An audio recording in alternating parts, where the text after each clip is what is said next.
देखेंगे indirect speech में, ठीक है ना। तो वॉइस को भी बनाया जा सकता है, वो किस में होना चाहिए, इनडायरेक्ट स्पीच में। देखिए कैसे बनाएंगे। तो आप जनरली पहले डायरेक्ट से इनडायरेक्ट करते हैं, नरेशन जब बनाते हैं तो अब फिर उस इनडायरेक्ट को हम पेसिव करेंगे, क्योंकि वो इनडायरेक्ट फॉर्म में भी एक्टिव में हो सकता है। देखिए यहाँ पर लिख देते हैं वॉइस, ठीक है। स्पेशल यूज डिस्कस कर रहे हैं इसका, लिखेंगे special usages of passive voice. क्या लिखेंगे, special usages of passive voice. इसमें जो रूल नंबर है आप नाम डाल दीजिएगा। हम लिखेंगे इनडायरेक्ट स्पीच। क्या लिखेंगे, ध्यान रखेंगे इनडायरेक्ट स्पीच मतलब तो नरेशन में ही चलेंगे, क्योंकि हम लोग स्पीच का अध्ययन खास करके नरेशन के अंतर्गत ही करते हैं। वो दो प्रकार के, एक डायरेक्ट और दूसरा इनडायरेक्ट, अगर आपको याद होगा तो ध्यान देंगे। तो इनडायरेक्ट स्पीच का एक एग्जांपल लेते हैं, सपोज दैट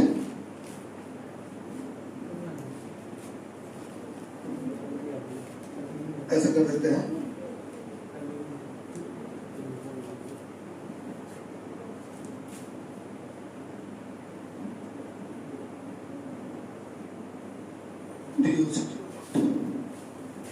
ठीक है, देखिए तो ये कट रहा है क्या, देखिए ठीक है। ये जो फॉर्म देखते हैं यहाँ से, इसको बोलते हैं हम लोग रिपोर्टिंग वर्ब। एक्चुअली ये बोलते हैं कि इसमें जब ये डायरेक्ट स्पीच में होता है तो, लेकिन ये इनडायरेक्ट में है तो सब्जेक्ट में मिल गया है, लेकिन अभी भी इसका इधर का फॉर्म है वो रिपोर्टिंग हुई होगा। हमें चेंज इसमें सिर्फ रिपोर्टिंग वर्ब में ही करना है, बाद बाकी में कोई बदलाव करने की आवश्यकता है नहीं एक्चुअली, ठीक है। जैसे देखते हैं रूल्स क्या कह रहा है, उसको देखिए। रूल्स कह रहा है सबसे पहले आप क्या करेंगे, ये जो रिपोर्टिंग वर्ब वाला सब्जेक्ट है, ये रिपोर्टिंग वर्ब वाला, इसको हम बाद में लिखेंगे। पहले हम ये देखेंगे रिपोर्टिंग वर्ब वाला जो ऑब्जेक्ट है उसको लिखेंगे। रिपोर्टिंग वर्ब वाला ऑब्जेक्ट, इस ऑब्जेक्ट को चेंज कर देंगे सब्जेक्ट। दूसरा ध्यान रखेंगे हेल्पिंग वर्ब लगाएंगे अकॉर्डिंग टू न्यू सब्जेक्ट, या according to tense and new subject कर देते हैं, टेंस एंड न्यू सब्जेक्ट। तो आप टेंस और न्यू सब्जेक्ट दोनों को बढ़िया से लिख लें, उसके अकॉर्डिंग जो होगा वो आप हेल्पिंग वर्ब का प्रयोग उसमें क्या करेंगे, कर देंगे, ठीक है। जैसे देखिए इसके जस्ट बाद वर्ब का तीसरा रूप देना है चौथे फॉर्म में, तो क्या हो जाएगा, थोड़ा सा इसको बनाते हैं। यहाँ देखिए इस मी को पहले चेंज कीजिए, सब्जेक्टिव फॉर्म में आई हो जाएगा, और ये पास्ट में एस भी टू ओ ऑब्जेक्ट में। तो यहाँ देखते हैं सब्जेक्ट में भी two plus object simple past में, और सिंपल पास्ट में किसी भी एक्टिव वॉइस को पेसिव करेंगे तो हम क्या करेंगे, वाज या वर्ब का प्रयोग आई के अकॉर्डिंग क्या लग जाएगा, वाज। तो आई वाज, और यहाँ पर क्या हो जाएगा भी3, तो आस्क्ड ही होगा। यहाँ तो समझ में आ गया। तो आई वाज आस्क्ड। अब यहाँ पर जो सब्जेक्ट है उसको चेंज करेंगे बाय प्लस एजेंट में, ध्यान रखेंगे। तो इसको हम बाय प्लस एजेंट में यहाँ पर चेंज नहीं कर सकते, क्योंकि नरेशन के भीतर हम लोग इसको किसी भी कंडीशन में बाय प्लस एजेंट में चेंज नहीं करेंगे, ठीक है। और इतना ही नहीं, उसके जस्ट बाद तो ये जो ही होगा वो रिमूव हो जाएगा, ये ही ऑलरेडी रिमूव हो जाएगा। और उसके बाद क्या करेंगे, इफ लगा देंगे, और छठा पॉइंट में ध्यान रखेंगे जो रेस्ट ऑफ सेंटेंस है उसको लिख दीजिएगा। तो ये तो रिपोर्टिंग वर्ब हो गया, वो रिपोर्टेड स्पीच हो जाएगा। तो रिपोर्टेड स्पीच का जो भी सेंटेंस बच गया उसको लिख देंगे rest of all sentences no change, कोई बदलाव नहीं करना है और सिर्फ उसे लिख देना है। तो क्या हो जाएगा, आई वाज आस्क्ड इफ, ठीक है। इसको सेम टू सेम लिखिए, इसमें हमें कोई बदलाव करने की जरूरत नहीं है। हमें जो भी करना है बस इतना दूर, इसको रिपोर्टिंग वर्ब को ही बदलना है। I wanted to be a doctor, इसको लिखिए। चलिए तो देखते हैं जिरंड वाला, ठीक है। एक जिरंड वाला देखिए, जिरंड हम बोलते हैं V1 में आईएनजी जनरली आपको लगा हुआ मिलेगा। जैसे कि आप अगर ये लिखते हैं आई लुक्ड मोहन, और इसके बाद यहाँ क्या करेगा, जिरंड का प्रयोग करेगा। जैसे यहाँ लिख देगा playing cricket, I looked Mohan playing cricket. ऐसे स्थिति में यहाँ देखिए ये जो बिफोर का प्रयोग किया गया है इसे हम बोलेंगे जीरंट, ठीक है। और ये हमारा ऑब्जेक्ट है, ठीक है। और यहाँ से यहाँ देखेंगे तो आई लुक्ड मोहन, मैंने मोहन को देखा क्या करते हुए, तो क्रिकेट खेलते हुए, ठीक है ना। तो क्रिकेट कौन खेलेगा? मोहन। यहाँ पर ये ऑब्जेक्टिव फॉर्म में आया है, लेकिन हमारा जो ऑब्जेक्ट है वो यहाँ पर ये मैन ऑब्जेक्ट है, ठीक है। तो ऐसे स्थिति में जब हम इस पे रूल्स को अप्लाई करेंगे तो जब ऐसे लिख दिया जाए कि आप सब्जेक्ट देंगे, सब्जेक्ट प्लस वर्ब में है तो वर्ब मेन वर्ब जो भी है उसको लिखिए, तो आप ऐसे लिख देंगे। दूसरा कंडीशन में जो हम लिख देंगे ऑब्जेक्ट डालिएगा, तो ऑब्जेक्ट में डालिएगा कौन बोला, यहाँ कंफ्यूजन पता चलेगा। लुक्ड के बाद मोहन फिर से डालती है, जैसे देखिए आई लुक्ड, यहाँ आप फिर से अगर मोहन डालिएगा तो गलती हो जाएगी। यहाँ पर हमें क्या करना है, ऑब्जेक्ट लेना। देखिए इसका वर्ब तो ले लिए, इसके बाद हमें ये वाला ऑब्जेक्ट लेना है, ठीक है। आई लुक्ड क्या, क्रिकेट, क्रिकेट। और तीसरा हम क्या करेंगे, बीइंग प्लस B3। चौथा जो है ऑब्जेक्टिव फॉर्म। ऑब्जेक्टिव फॉर्म जो यहाँ पर आया है, इस ऑब्जेक्टिव फॉर्म को क्या करेंगे आप, सब्जेक्टिव फॉर्म में बदल दीजिएगा। इसमें फॉर्म उसमें बाय प्लस एजेंट के साथ, जो सब्जेक्टिव फॉर्म में बदलिएगा वो बाय प्लस एजेंट के साथ होनी चाहिए। जैसे देखिए आई लुक्ड क्रिकेट, फिर यहाँ क्या लगाएंगे, बिंग, BEING, बिंग ऐसे हो जाएगा। और उसके बाद क्या लगाएंगे, B3। तो बिंग के बाद B3 का प्लेट, ऑब्जेक्टिव फॉर्म है मोहन, तो क्या हो जाएगा, बाय मोहन, बाय मोहन, ठीक है। तो यहाँ क्या हो जाएगा, I looked cricket being played by Mohan, इसको लिखिए। देखिए इसमें एड्रेसिंग वाला वर्ड देखिए, एड्रेसिंग मतलब होता है संबोधित करना, क्या। तो संबोधित जो करेगा, संबोधन वाला वर्ड कैसे होता है ये देखिए, एड्रेसिंग वर्ड। रूल देंगे एड्रेसिंग, एड्रेसिंग वर्ड्स। अगर वाक्य में एड्रेसिंग वर्ड्स का प्रयोग कर दिया जाता है तो आप उसको भी बनाएंगे, बड़ा ही ध्यान देंगे। जैसे अगर एक एग्जाम्पल लें, यहाँ पर लिखे द्रविड़, ऐसे कर देते हैं DRAVID, द्रविड़। द्रविड़ क्या हो जाएगा, likes people to call him दीवाल, ध्यान देंगे, ठीक है ना। पीपल कॉल हिम दीवाल, तो दीवाल के नाम है, ठीक है ना। कह रहे हैं द्रविड़ पसंद करते हैं कि लोग उन्हें क्या कहें, दीवाल कहें। दीवाल, दीवाल नहीं जानते हैं, दीवाल उनको कहा गया क्योंकि जब भी वो क्रिकेट के मैदान में आते थे तो जल्दी आउट ही नहीं होते थे, ठीक है ना। तो लंबा तरह खेलते थे, इसी वजह से उनका नाम दीवाल पड़ गया कि जल्दी ये आउट ही नहीं होगा, दीवाल। और दूसरी बात, विकेट जो भी है वो बढ़िया से टेकअप करते थे। खैर ये बहुत ही सुंदर शब्द है इनके लिए, तो इसको बनाए ध्यान रखेंगे। जीरंट वाला में यहाँ पर देखे थे ऑब्जेक्टिव फॉर्म आया था, और उसके जस्ट बाद देखे थे वहाँ B4 हो गया था, जबकि यहाँ देखिए 2 + B1 हो गया। इसको अगर आप गौर से देखिएगा तो इसको हम B6 भी बोल सकते हैं, समझ में आ रहा है। फिर उसके बाद देखिए हिम, ये तो हिम वर्ड वहां पर आया, ये किसके लिए आया हिम वर्ड, द्रविड़। तो द्रविड़ क्या है, यहाँ पर सब्जेक्ट है। जो ये हिम वर्ड प्रोनाउन है, ये हिम क्या है, प्रोनाउन है, जो किसके लिए रिपीट हो रहा है, इस द्रविड़ के लिए। तो हम इस वर्ड को ना रिमूव कर देंगे, इसको क्या करेंगे, रिमूव कर देंगे, ठीक है ना। इसको हटा देंगे हम। जैसे रूल्स पहले लिखते हैं इसको बनाने के लिए। सबसे पहले आप क्या करेंगे, सब्जेक्ट दीजिए, आप प्लस वर्ब दे दीजिए, जो है सब्जेक्ट वो और वर्ब डालिए। तो क्या बनेगा यहाँ पर, द्रविड़, क्योंकि हम द्रविड़ का प्रयोग कर दिया है, क्योंकि इसीलिए हम इस हिम का प्रयोग आगे नहीं करेंगे, क्योंकि ये रिपीट हो जाएगा। उसके बाद क्या हो जाएगा, लाइक्स। दूसरा में इसको बनाने के लिए इसके तुरंत बाद हम लोग क्या करेंगे, टू जो आया है यहाँ पर, ये लगा देंगे टू इसके साथ बी, तो हमारा अगला रूल हो जाएगा 2 + B, ठीक है।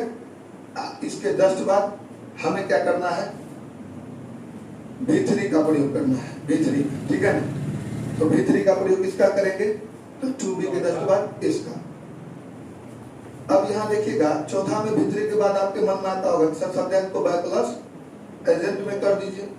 तो सब्जेक्ट में किस सब्जेक्ट का, सर ये सब्जेक्ट तो आप ऑलरेडी यूज कर लिए हैं। तो अब आपके पास बचता है कौन, ये पीपुल वाला सब्जेक्ट, कि लोग उन्हें क्या कहे, दीवाल पे है। तो द्रविड लाइक्स, द्रविड पसंद करते हैं, ये यहाँ तक खत्म। इसके बाद अगर यहाँ देखिएगा द पीपल जो है टू कॉल, अब ये टू कॉल जब आएगा तो एक मेंबर माना चाहिए, उसके बाद ही टू कॉल आएगा, समझ में आ रहा है। तो जब हम ऐसे देखते हैं द्रविड लाइक्स पीपल, तो यहाँ पर हो जाता है कि एक ऑब्जेक्टिव फॉर्म में आ जाता है, जबकि बस यहाँ से पढ़ते हैं पीपल टू कॉल हिम दीवाल। तो अगर हम ऐसे पढ़ेंगे तो ये हमारा पीपल क्या बन जाएगा, सब्जेक्टिव फॉर्म में आ जाता है इस रूप में। हालांकि आप इस पीपल को चाह रहे हैं कि सब्जेक्ट को बाय प्रेजेंट में चेंज कर दे या बाय पीपल कर दे, तो नहीं किया जाएगा। तो ऐसे हो जाता लोगों के द्वारा, ये करने की आवश्यकता ही नहीं है। 5वां पॉइंट में ध्यान देंगे तो क्या हो जाएगा, Dravid likes to be called. उसके बाद जो एड्रेसिंग वर्ड है ना वो डाल दीजिए, उसमें कोई बदलाव नहीं होती है। एड्रेसिंग वर्ड्स जो भी है वो डाल दीजिए। तो Dravid likes to be called दीवाल। अब ये क्या हो गया, ये हो गया द्रविड़ दीवाल कहलाना पसंद करते हैं, द्रविड़ दीवाल कहलाना पसंद करते हैं। जबकि ये क्या कह रहा था अगला सेंटेंस, द्रविड़ पसंद करते हैं कि लोग उन्हें क्या कहे, दीवाल। इसका मतलब द्रविड़ दीवाल कहलाना पसंद करते हैं। तो बोथ सेंटेंस देखिए सेम है, वर्ड और वर्ड ऑर्डर में बदलाव किया गया है, यहाँ तक कि कुछ वर्ड्स को कम ही कर दिया गया है, लेकिन मीनिंग में कोई फर्क पड़ा है क्या, नहीं। यही होता है ट्रांसफॉर्मेशन। हम ट्रांसफॉर्मेशन के अंतर्गत ट्रांसफॉर्मेशन एक चैप्टर भी पढ़ेंगे जो खुद भी है, समझ में आ रहा है, तो उसमें हम देखेंगे। तो ये सब ट्रांसफॉर्मेशन के अंतर्गत आ जाता है, जिसको बदलेंगे एक रूप से दूसरे रूप में, लेकिन उसके अर्थ में कोई परिवर्तन न की जाएगी। Is that clear? जिसमें आपका क्वेश्चन टैग सब आ जाएगा, जिसमें आपका डिग्री आ जाएगा, रिमूव टू आ जाएगा, उसके बाद आ जाएगा वॉइस नरेशन, ये तो आप पढ़ेंगे ही। इसके बाद समझ में आ रहा है। अगला रूल देखते हैं, इसको नोट कीजिए। चलिए ध्यान देंगे, एक और रूल देखते हैं इसमें, ये बड़ा ही इंपॉर्टेंट रूल है, आप पढ़े भी होंगे। फ्रेजल वर्ब के बारे में थोड़ा बहुत जानकारी होगा आपको। देखिए थोड़ा सा हिंट दे देते हैं।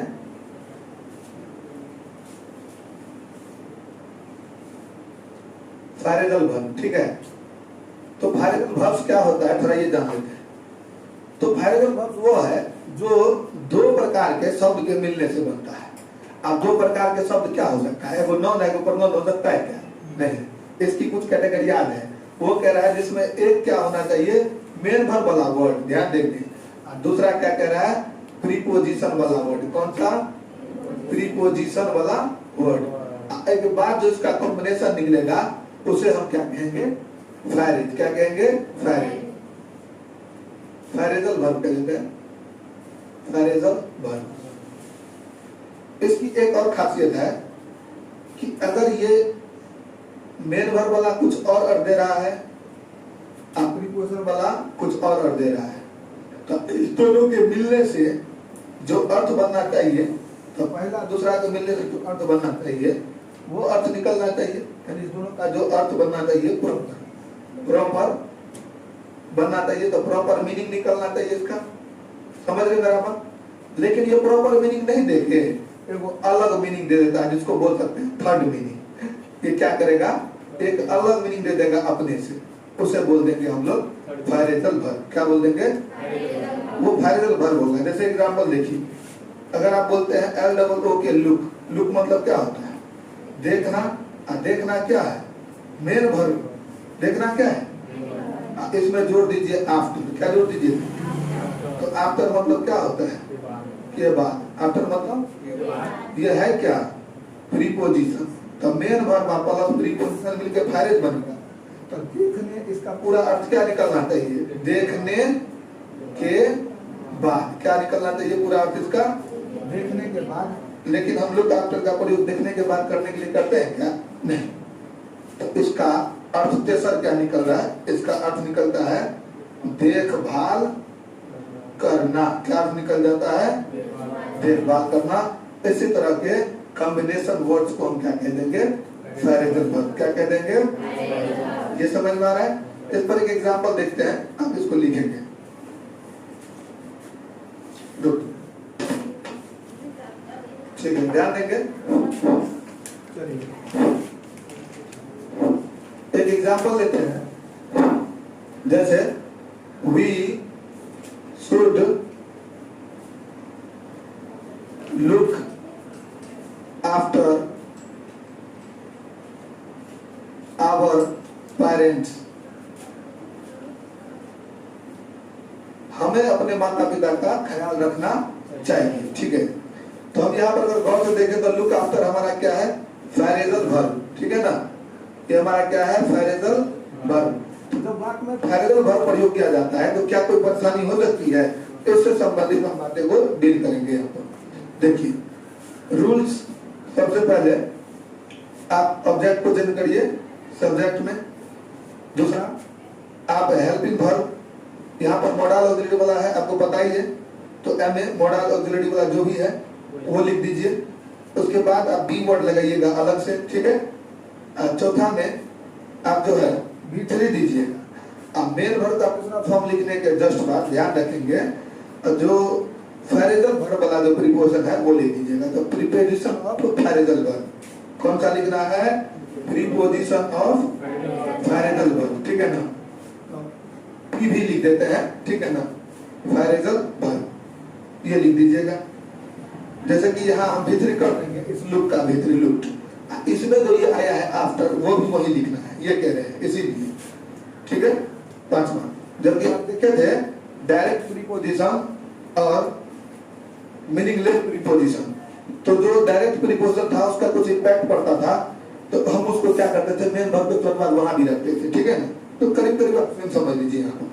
लेकिन थोड़ा सा फ्रेजल वर्ब में एक साथ आ जाता है तो कभी कभी प्रॉब्लम हो जाता है, जैसे गेट रीड ऑफ, आए बात समझ में, बड़े बड़े फ्रेज में यूज हो जाता है।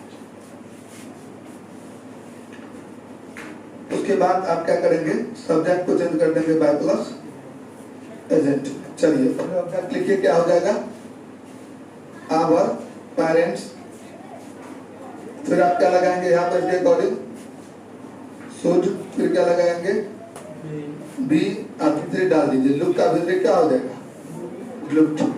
Our parents should be looked, ठीक है। उसके बाद क्या हो जाएगा, हमने बोला था प्रीपोजिशन ऑफ फ्रेजल वर्ब, तो दे दीजिए फ्रेजल वर्ब वाला ये प्रीपोजिशन क्या हो जाएगा, after. Our parents should be looked up, और उसके जस्ट बाद सब्जेक्ट को बाय प्लस एजेंट में चेंज कर देंगे। यहाँ पर दो केस हो सकता है, ये सब्जेक्ट को बाय प्लस एजेंट में, एक इसमें लिखिए मे कम और मे नॉट कम। कभी कभी क्या होता है, तो सब्जेक्ट में ऐसे स्थिति में सब्जेक्ट को बाय प्लस एजेंट में चेंज किया भी जा सकता है और कभी कभी नहीं भी किया जा सकता है।